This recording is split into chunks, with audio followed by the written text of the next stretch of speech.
Okay, I mean, excuse me, all of a sudden I got a little tickle in my throat. I've had second shot 3 weeks ago, so anyway, want to set your minds at ease a little bit. Daniel 8, beginning around verse 15. We're studying angels and demons. We're going to be spending a little bit of time in Daniel first, Daniel chapter 8, chapter 10, chapter 12. And Daniel says he had seen a vision and was seeking to understand it, and said, "Behold, standing before me was one who looked like a man. And I heard the voice of a man between the banks of the Ulai, and he called out and said, 'Gabriel, give this man an understanding of the vision.'"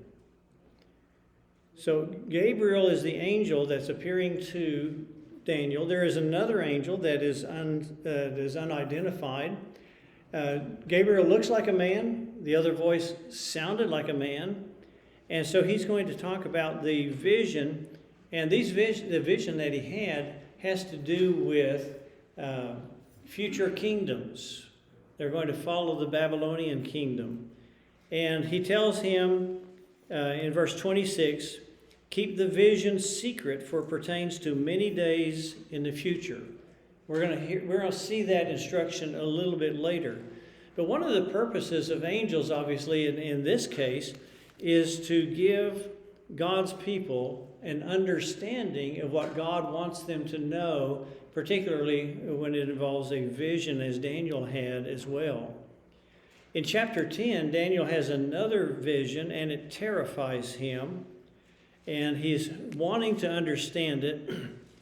And we're told in verse 5, "So I lifted up my eyes. Behold, there was a certain man dressed in linen, whose waist was girded with a belt of pure gold of Uphaz.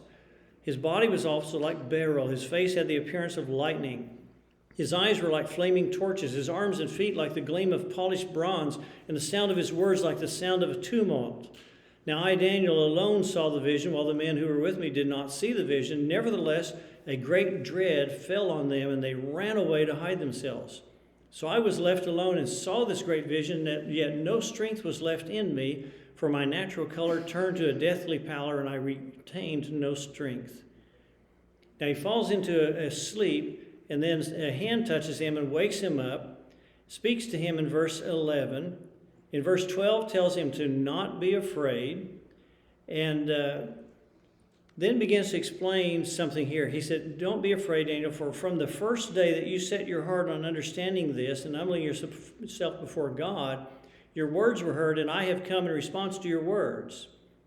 Now Daniel tells us in verse 2, he had been in mourning. He's been trying to get the meaning of this vision for 3 weeks. So the angel tells him, your voice was heard, your prayers were heard. Heard it the moment you said it, but there's a 3-week delay. And explains why there's a delay in verse 13. "But the prince of the kingdom of Persia was withstanding me for 21 days. Then behold, Michael, one of the chief princes, came to help me, for I had been left there with the kings of Persia. Now I have come to give you an understanding of what will happen to your people in the latter days, for the vision pertains to days yet future." So here's an angel, unnamed again, has received help from a named angel, Michael. And there's a couple of things involved here with the purpose of angels, their duties. One is to give him an understanding, again, of the vision. Daniel has a number of visions, and they're very troubling to him, mainly troubling because he does not understand what they mean. And you know, there are times when you and I see something, we read something, and we don't understand the meaning of it. And as long as it's misunderstood by us or lack of understanding on our part, it's troubling. We want to know what it means. And so Daniel's this way, and he's pondering this. He's been pondering it for 3 weeks, hasn't given up. He's been praying about it, and now the answer comes to him from God in the way of this angel. So, again, giving the explanation, but there's another little thing that the angels do, apparently, that's revealed in this. He was in the kingdom with the kings of Persia. We don't know what he was doing, but there is apparently a little bit of a conflict between him and the prince of Persia. And we don't really know who that might be. Satan has been called a prince, at different times. Prince of the air, prince of the darkness, prince of this world. Jesus will refer to as being cast out, about to be cast out. But there's some kind of a struggle on a national level that angels and demons are involved with. And it's a struggle to apparently influence what happens in those kingdoms. And we don't really know anything more than that. This angel was left alone. He said, I was on my own. And that's interesting to me, knowing that God has myriads of angels, that God would leave one angel alone to struggle. And then later send Michael. And after Michael arrived, either he took over or he helped overcome the situation. And now this angel has come and has approached Daniel to give him an understanding about what is going on. In chapter 12, yes, sir. In verse 6, it gives a description, Daniel gives a description of this person sees. That shows up again in Revelation chapter 19. Yes. Where it's talking about Christ and the description of his glorious manifestation. Yeah, as a matter of fact, there's a lot of things similar to what Daniel sees and then what is revealed in Revelation. There's going to be one main difference. And in reality, chapter 10, verse 10 on through chapter 12 is kind of a continuation of this effort to know what the vision means and the help that he's getting from the angels in the course of things. And we're kind of skipping through because this is really, really interesting, but something that's hard to cover in a class. And I'd recommend, if you want to get into more about Daniel, that you read this on your own, and then later on, you talk to Jeff, because Jeff is studying the book of Daniel right now, aren't you? All right. So he's going to be starting a little bit of a study on that. So he's going to be an expert before long. Someone asked me if I was an expert. And I said, well, I am an expert if you define the word expert this way.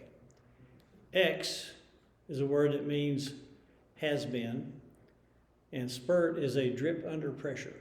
So, yeah, I guess I'm an expert in some things. Let's go to chapter 12. Now Michael enters the scene in a direct association with Daniel, or at least the references to Michael and his part. At that time, Michael, the great prince who stands guard over the sons of your people, will arise. And there will be a time of distress such as never occurred since there was a nation until that time.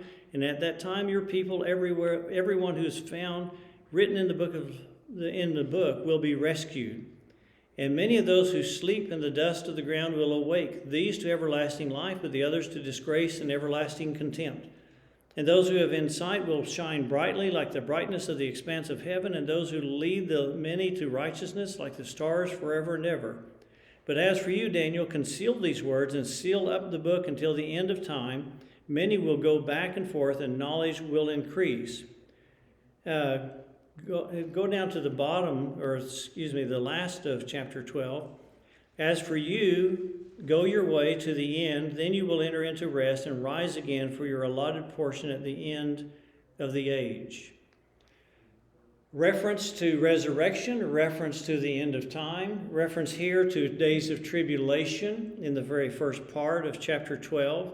All things that you will also find in the book of Revelation, and which is If you want to understand the book of Revelation, work first on understanding Daniel. Now, Daniel is told to seal up these words. Don't go out teaching this. Don't start a class on this. Don't try to disseminate all this knowledge, because it pertains to things that are going to happen many, many years from now. When you're raising a child, there are certain things that you save till they're older to tell them, don't you? Certain things that when they're a child and they're little, they're a toddler, they cannot comprehend certain things. And you wait till they're 14, 15, 16, begin to tell them other things that they can comprehend then. Now, there's a remarkable difference, however, in what Daniel is told to do with his words compared to what John is told in Revelation to do with his words. John is told to not seal up his words, because the Lord says these pertain to things which must soon or quickly come to pass. So whatever Daniel's talking about are things that are going to be happening in the days of the Apostle John and the early church.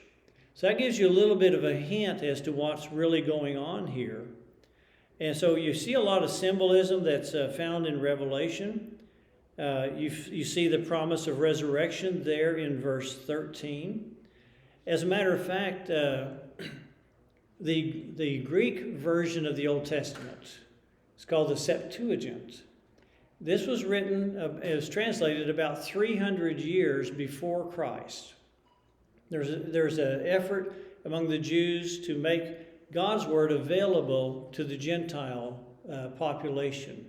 So 70 Jewish elders and specialists got together, and LXX Septuagint is a reference to 70.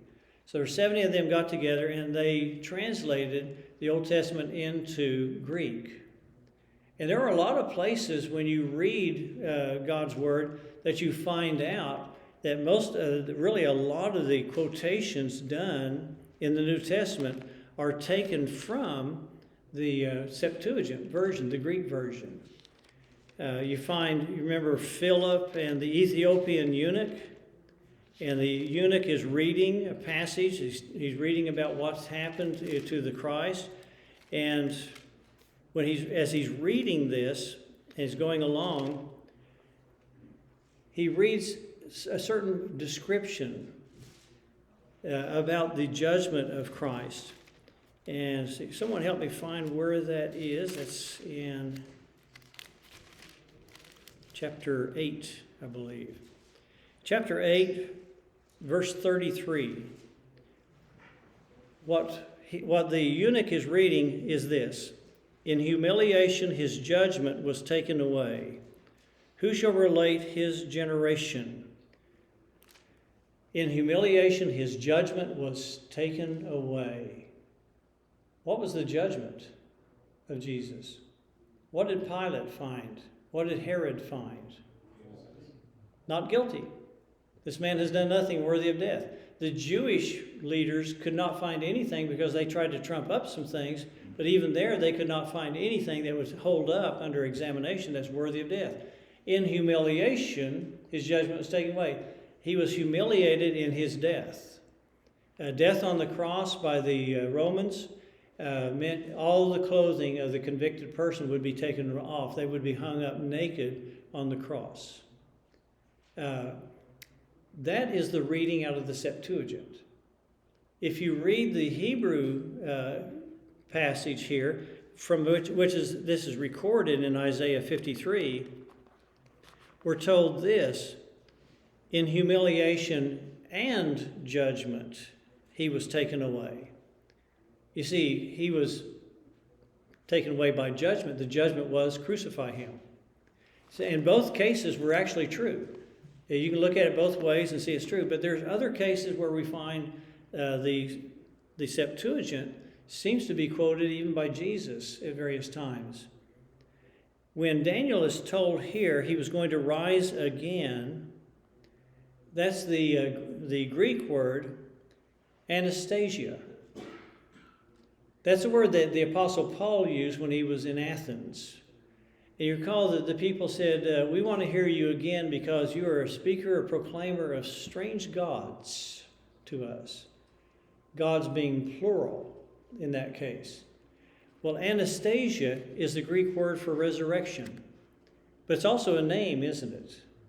Yeah, Europe was a lot of women. It's what? East Europe and Russia. Eastern Europe and Russia, yes. Girls have that name.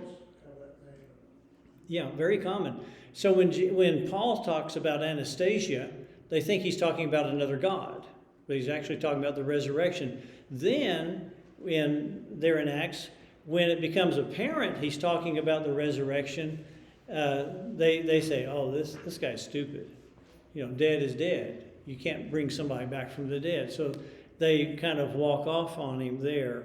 But the Greek word here is for resurrection. They're in the last verse of Daniel chapter 12.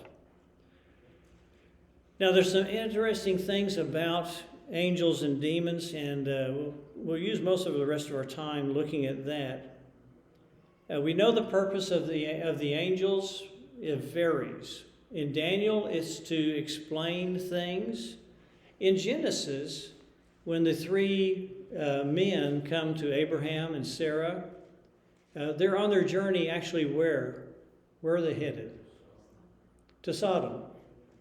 And what is going to happen to Sodom? It's going to be destroyed. We have two angels that are going to bring about destruction, the destruction of Sodom and Gomorrah, the twin wicked cities there. And, you think about that. James and John, I think, may have been thinking about this when the Samaritan village refused to accept Jesus, and they said, "Do you want us to call down fire from heaven?" And on the Samaritan village, that's an imagery there that they're kind of thinking this has been done before. And at any rate, the angels were there to destroy. If it is an angel in Daniel, when Shadrach, Meshach, and Abednego are in the fiery furnace, there's a fourth person inside the furnace with them. Nebuchadnezzar describes it as a son of the gods. It's in other words, a divine being. Could be an angelic being here that is sent to protect them from the heat, from the smoke. Much like an angel from God shut the mouths of the lions in Daniel when Daniel was in the lion's den. So the angels are exercising different powers here, different roles. And then there's that unknown quantity of how they influence nations. And we're going to get into a little bit of that on the reverse side with the demons in just a few moments. Before the New Testament, we don't really have any references to demonic possessions like we see in the days of Jesus and the apostles. There are times when the demons are recognized as being there, but as far as, a demon jumping out and taking someone like Manuel and just taking over his body and making Manuel crazy, that we don't see that in the Old Testament. We don't see a lot of things attributed to demons in the Old Testament. There was an evil spirit from God that afflicted Saul. That's about as close as we can get to what happened in modern day times. But after the death of Christ, after the deaths of the apostles, we don't see demon possession after that. Does anyone have an idea why demon possession seemed to be confined mostly to that period of time involving the life of Christ and the apostles?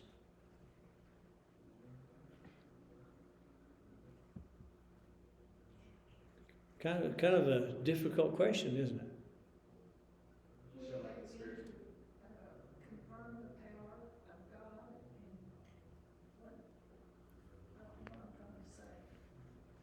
Well, miracles were done to confirm the word of God.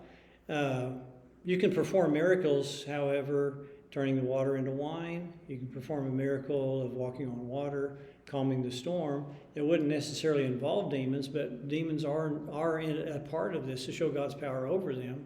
Someone over here was going to say something. Was it to really emphasize the spiritual battle that's waged? Okay. To draw attention to a spiritual battle. The Jews were kind of focused on Rome, weren't they? In that battle there. You have the Pharisees always opposing Rome. You got the Sadducees, well, if you can't beat them, join them. Taking that approach. Any other ideas? Yes, Elsie? Could it be that it was God's way of showing that he did have power over the evil spirits and could protect you from them and that sort of thing? Okay, so to show that God had power over the evil spirits, could protect his people from them. Yes, I think so. Jeff? What did Jesus say about the woman who was bent over?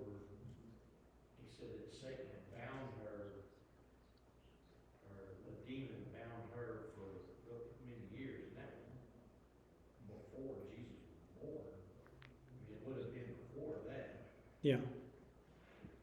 time-wise. Mm-hmm. Maybe they didn't know that there was a demon that had bound her. You see, you wouldn't know it was a demon that had bound her until Christ came, perhaps. But they believed in that something was demonic. Even the guy who lived in the tombs and Yes. Yeah, in one translation, I think in Matthew's account, there are 2 men living in the tombs. Otherwise, we're told there's one. But yeah, the power they exercised over them, Jesus having power, total power over those demons, even though he was outnumbered in that case. because they didn't question it when Jesus said things about the demons. No. I mean, it was like something new. Like, what's he talking about? And the Jews were practicing exorcism, even independent of Jesus, because when Jesus was accused of casting out demons by the prince of demons, he said, well, if I'm casting out the demons by the prince of demons, then who do your sons cast them out by?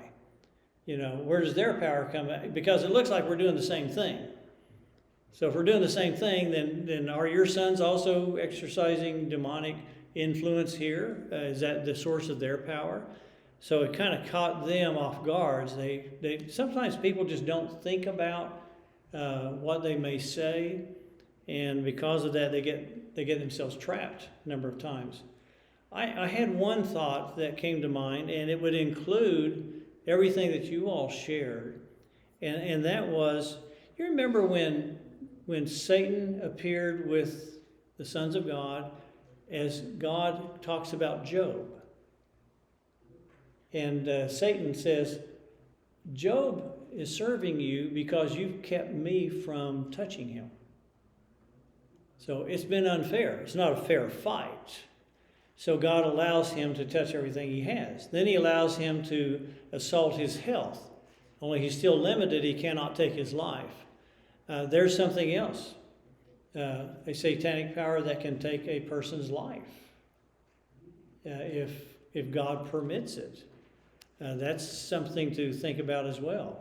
But the thought that I had was with Jesus, the Son of God, coming to the earth. I wonder if Satan might have said, wait. This is totally unfair. You're bringing in a ringer. I need to be able to bring in my own ringers. If you're going to have the angels helping you, the angels ministered to Jesus in the wilderness after he'd been tempted, after the 40 days of fasting. The angels strengthened Jesus in the Garden of Gethsemane after he's prayed for hours on end and sweat great drops of blood. So I wonder if maybe there's a discussion there where Satan says, well, hey, if you're sending your son there and he's going to be able to do all these things, I ought to be able to counter those things. I ought to be able to exercise my influence as well. And I can kind of see that possibility, which would also explain why when Jesus ascended into heaven and the age of the miraculous age of the apostles ended, that we don't see the demonic possession referred to like we did before. You have a phasing out of both. The miraculous is going away, so the demonic influence is going away as well. That's just a thought. Yeah, I mean, Satan has been, his influence in the world started, in the garden. Yes. And so you can just look through, through the history and see the influence of evil, Satan, the prince of that. And so it's not like, what was the difference in the demon possession? That's different than what, Satan did to influence Sodom would be totally evil. It's hard to say what the difference is, between his influencing them and, taking control of people. We have a situation where, in the case of the Gerasene demoniac, the one that had the legion of demons, there seems to be something in him that's trying to escape the demonic possession that he is afflicted with. Now that, in spite of having a legion of demons, there's an appeal there. His self-destructive efforts, cutting himself with stones, crying out, seems to be an attempt to escape from what is happening to him. And that being the case, then, you find that you have somebody who's actually struggling against that. They need the help of the Lord to overcome that. And you may not see that type of an influence today. So a little bit of a it's kind of a little shade different. Now, the demonic possession or demonic influence that Paul talks about in 1 Timothy 4, he predicted this. The Spirit explicitly says that in later times some will fall away from the faith, paying attention to deceitful spirits and doctrines of demons. Have you ever watched cartoons and they have somebody mulling over what he's going to do, and he's got a devil on one shoulder and an angel on the other? Used to see it a lot, yes. And you've even seen it in some movies. I recall some movies where there's an angel and a demon that's trying to influence a person. The ancient Native Americans had a concept that there are two wolves that live within each person. One wolf is a wolf of evil whose sole purpose is to destroy. The other is a wolf of goodness whose purpose is to give life and help others, and including the individual. And the elderly Native American who was talking about this to a young man was asked by the young man, then which wolf will win? And he said, the one you feed. So there's a very, very strong possibility in my mind that all of us are subjected to evil and good influences. Which one wins out depends on which one we're going to favor, which one we're going to kind of give into, perhaps. In Acts 13, verse 10, when the Apostle Paul is dealing with Bar-Jesus, also called Elymas, he calls him this. He said, you are full of all deceit and fraud, you son of the devil, you enemy of all righteousness. Will you not cease to make crooked the straight ways of the Lord? He's citing a demonic influence in the life of Elymas, calling him actually a son of the devil, but he uses that word deceit again. And deceit is one of the chief weapons of Satan and his demons. It's present there. It's present in 1 Timothy chapter 4, verse 1. It is one of those things where he tries to deceive us. He deceived Eve, did he not? The serpent says, oh, you're not going to die. Did she die physically the moment she ate that fruit? No. But God said you're going to die the day you eat it. What did God mean?